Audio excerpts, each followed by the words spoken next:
خواجہ حسن بصری رحمۃ اللہ علیہ فرماتے ہیں، خود کو اچھی طرح ٹٹول لو اور 3 مواقع پر اپنے ذہن کی کیفیت جانچا کرو۔ نمبر 1، نماز پڑھنے کے دوران۔ نمبر 2، قرآن پڑھتے وقت۔ نمبر 3، اور اللہ کا ذکر کرتے وقت۔ اگر تم لطف و کیف محسوس کرو تو ٹھیک، ورنہ جان لو کہ دروازہ بند ہے۔ حضرت رابعہ بصری کی نماز تہجد کی 2 انمول دعائیں۔ نمبر 1، یا اللہ رات آ گئی، ستارے چمک چکے، دنیا کے بادشاہوں نے اپنے دروازے بند کر لیے، یا اللہ تیرا دروازہ اب بھی کھلا ہے، میں تیرے در پر مغفرت کا سوال کرتی ہوں۔ نمبر 2، یا اللہ جس طرح تو نے آسمان کو زمین پر گرنے سے روکا ہوا ہے،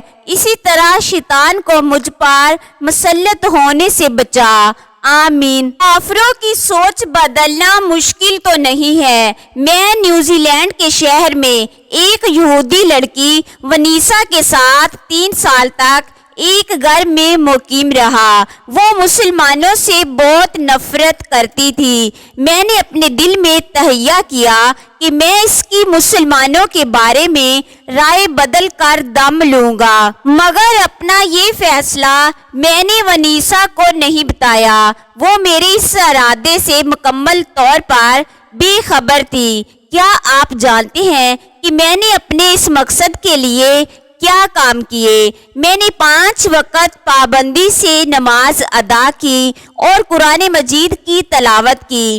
میں کبھی نائٹ کلب یا پب نہیں گیا، میں نے کبھی شراب نہیں پی، میں نے کبھی کسی غیر عورت کو نہیں دیکھا، میں نے نیوزی لینڈ کے کسی قانون کی خلاف ورزی نہیں کی، اور میں ہمیشہ مشکل وقت میں دوسروں کے کام آیا۔ یہ سارے کام میں نے 7 مہینے تک کیے۔ تو ایک دن ونیسا نے مجھے رات کو ڈنر پر دعوت دی اور کھانے کے ٹیبل پر مجھ سے کہا کہ فیصل، میں نے تمہیں کئی مہینوں سے نوٹ کیا ہے، مجھے ایسا لگتا ہے کہ یا تو تم مسلمان نہیں ہو یا پھر تم ہی مسلمان ہو۔ میں نے پوچھا، ونیسا تم ایسا کیوں کہہ رہی ہو؟ کہنے لگی، نہ تم جھوٹ بولتے ہو، نہ شراب پیتے ہو، نہ کلب جاتے ہو، ہمیشہ اپنی نظر نیچے رکھتے ہو، اپنے اللہ تعالیٰ کی عبادت کرتے ہو۔